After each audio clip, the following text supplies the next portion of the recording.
High, আজকে পবিত্রার সাথে একটা প্র্যাঙ্ক করতে যাচ্ছি তোমাদেরই আবদারে, এইটা নিয়ে দেখো কি হয়।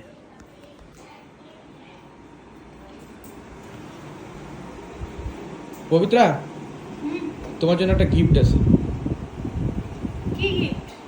আছে, চোখ বন্ধ করো আর হাত পাতো। এমনি দাও না, চোখ বন্ধ করে কি আছে? না না, চোখ বন্ধ করো তারপরে দিও। দাও। Oh no! খুলবো? হ্যাঁ। কি হলো? কি আবার এটা গিফট তোমার জন্য? এটা কোনো গিফট হলো নাকি? হ্যাঁ। ফাজলিমি মারার একটা সীমা থাকে। তা কি হয়েছে? গিফট ভালো লাগে নাই? পছন্দ হয় নাই?